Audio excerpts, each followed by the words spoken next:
जय हिंद दोस्तों, स्वागत है आपका। आज हम पढ़ने वाले हैं बाल विकास के 30 ऐसे क्वेश्चन जो परीक्षा में बार बार रिपीट होते हैं। अगर आप हाल फिलहाल में किसी एग्जाम में बैठने जा रहे हैं जिसमें बाल विकास से संबंधित क्वेश्चन पूछे जाने वाले हैं, जैसे यूपी टेट या फिर सुपर टेट, तो ये क्वेश्चन वेरी वेरी इंपॉर्टेंट हैं। पूरा वीडियो आप देख कर जाइएगा।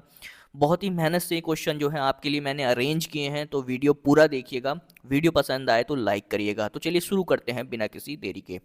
पहला इंपॉर्टेंट क्वेश्चन आपको दिया गया है, पूर्व समय में सीखी हुई बातों को याद रखना ही स्मृति है। कथन किसका है? सही आंसर आपको देना है। तो दोस्तों, पूर्व समय में सीखी हुई बातों को याद रखना ही स्मृति है, तो ये वुडवर्थ का कथन है। ए सही हो जाएगा। अगले क्वेश्चन की तरफ बढ़ते हैं। स्मृति के कितने आधार अथवा अंग होते हैं? तो स्मृति के कितने आधार या फिर अंग होते हैं? सही आंसर आपको देना है। तो दोस्तों, आपका सही आंसर विकल्प बी हो जाएगा 3। कौन कौन से होते हैं? पहला होता है संवेदी, संवेदी स्मृति। दूसरा होता है अल्पकालीन, कौन सा? अल्पकालीन। और तीसरा होता है दीर्घकालीन। संवेदी, अल्पकालीन और दीर्घकालीन स्मृति। अगले क्वेश्चन की तरफ बढ़ते हैं। स्मृति की सर्वश्रेष्ठ प्रणाली कौन सी मानी जाती है? तो स्मृति की सर्वश्रेष्ठ प्रणाली कौन सी है दोस्तों? सही आंसर आपको देना है। तो दोस्तों, आपका सही आंसर विकल्प बी हो जाएगा, पहचानना। अगले क्वेश्चन की तरफ बढ़ते हैं। प्रोजेक्ट प्रणाली के जन्मदाता कौन है दोस्तों? प्रोजेक्ट प्रणाली के जन्मदाता कौन है? सही आंसर आपको देना है। आपका सही आंसर विकल्प ए हो जाएगा, किलपैट्रिक। अगले क्वेश्चन की तरफ बढ़ते हैं। डाल्टन प्रणाली के जन्मदाता कौन है दोस्तों? सही आंसर आपको देना है। तो दोस्तों, आपका सही आंसर विकल्प बी हो जाएगा, मिस हेलन पार्कहर्स्ट। अगले क्वेश्चन की तरफ बढ़ते हैं। किंडरगार्टन प्रणाली के जन्मदाता कौन है? सही आंसर आपको देना है। तो दोस्तों, किंडरगार्टन प्रणाली के जन्मदाता फ्रोवेल हैं। बी आपका सही हो जाएगा। वीडियो पसंद आए तो दोस्तों वीडियो को लाइक करिएगा। दिल से रिक्वेस्ट करूंगा, चैनल को सब्सक्राइब जरूर कर जाइएगा और कमेंट जरूर करिएगा आपने कितने क्वेश्चन सही किए हैं 30 में से। आप जरूर बताइएगा कमेंट में।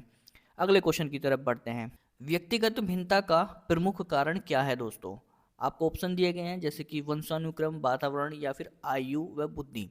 तो दोस्तों, यहाँ पर उपरोक्त सभी हो जाएगा, डी सही होगा। अगले क्वेश्चन की तरफ बढ़ते हैं। किंडरगार्टन प्रणाली में शिक्षा किस माध्यम से दी जाती है? तो दोस्तों, किंडरगार्टन प्रणाली में शिक्षा किस तरीके से दी जाती है? तो आपका सही आंसर क्या होगा? तो दोस्तों, आपका सही आंसर विकल्प ए हो जाएगा, खेलों के द्वारा। अगले क्वेश्चन की तरफ बढ़ते हैं। व्यक्तिगत भिन्नताओं का शिक्षा में क्या महत्व है? सही आंसर आपको देना है। तो दोस्तों, आपका सही आंसर क्या होगा? छात्रों का वर्गीकरण करने में, व्यक्तिगत शिक्षण में और पाठ्यक्रम का विभिन्नीकरण करने में। यानी कि उपरोक्त सभी सही हो जाएगा, डी सही होगा। संवेदी स्मृति यानी कि सेंसरी मेमोरी की अवधि कितनी होती है? सही आंसर आपको देना है। इंपॉर्टेंट क्वेश्चन है, इसे मार्क कर लीजिएगा। तो दोस्तों, संवेदी स्मृति, संवेदी संवेदी का कितना होता है? 4 सेकंड का। ए सही हो जाएगा। अगले क्वेश्चन की तरफ बढ़ते हैं। अल्पकालीन स्मृति की अवधि कितनी होती है? इंपॉर्टेंट क्वेश्चन है, अल्पकालीन बताना है। अब संवेदी की कितनी होती है? 4 सेकंड, लेकिन अल्पकालीन की कितनी होती है? 20 सेकंड। बी सही हो जाएगा। अगले क्वेश्चन की तरफ बढ़ते हैं। स्मृति पर सर्वप्रथम प्रयोग किसने किया था? तो दोस्तों, आपका सही आंसर क्या होगा? सी सही हो जाएगा, एबिंगहास ने। अगले क्वेश्चन की तरफ बढ़ते हैं।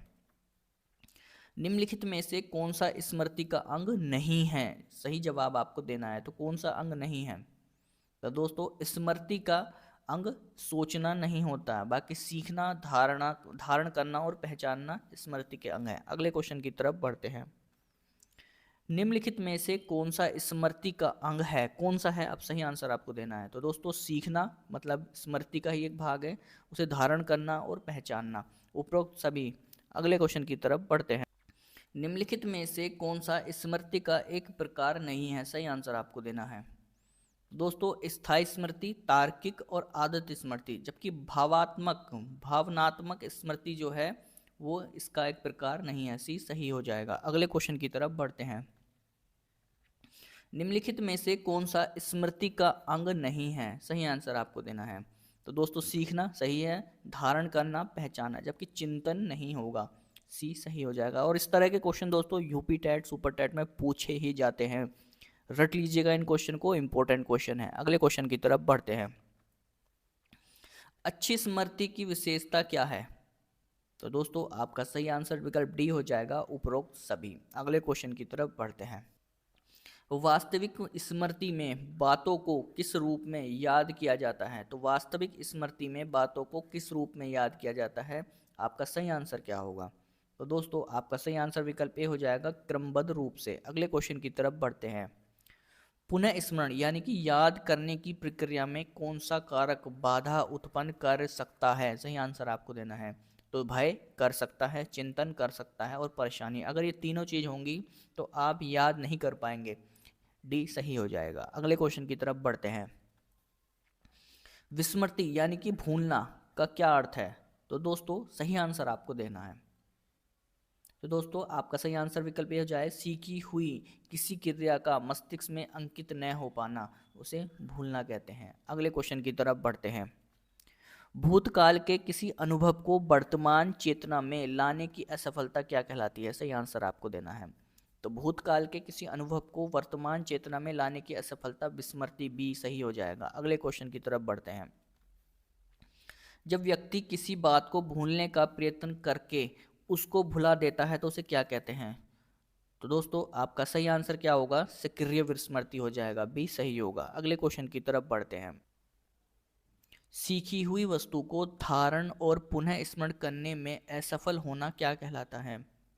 तो दोस्तों सही आंसर सी हो जाएगा, विस्मृति। दोस्तों वीडियो पसंद आए तो लाइक करिएगा, कमेंट करके बताइएगा कितने क्वेश्चन आप सही कर पा रहे हैं। अगले क्वेश्चन की तरफ बढ़ते हैं। जब व्यक्ति प्रयास न करने पर भी किसी बात को स्वयं भूल जाता है तो उसे क्या कहते हैं? सही आंसर आपको देना है। तो सही आंसर आपका क्या हो जाएगा दोस्तों? विकल्प बी यानी कि निष्क्रिय विस्मृति। निष्क्रिय विस्मृति यानी कि जब व्यक्ति प्रयास ना करने पर भी किसी बात को स्वयं भूल जाता है। अगले क्वेश्चन की तरफ बढ़ते हैं। निम्नलिखित में से कौन सा विस्मृति का कारण है? तो दोस्तों आपका सही आंसर विकल्प डी हो जाएगा, उपरोक्त सभी। अगले क्वेश्चन की तरफ बढ़ते हैं। विस्मृति के कितने प्रकार होते हैं? सही आंसर आपको देना है। तो दोस्तों आपका सही आंसर क्या होगा? विकल्प ए हो जाएगा। विस्मृति के दो प्रकार होते हैं, निष्क्रिय और सक्रिय, ए सही हो जाएगा। अगले क्वेश्चन की तरफ बढ़ते हैं।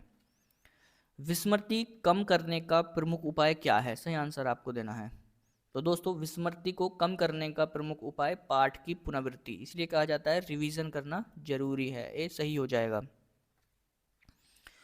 विस्मरण यानी कि भूलने को स्मृति का कैसा पक्ष माना जाता है? सही आंसर आपको देना है। तो दोस्तों भूलना, तो भूलना एक कैसा पक्ष होगा? एक निगेटिव होगा, यानी कि नकारात्मक होगा, यानी कि ऋणात्मक पक्ष, बी सही हो जाएगा। अगले क्वेश्चन की तरफ बढ़ते हैं।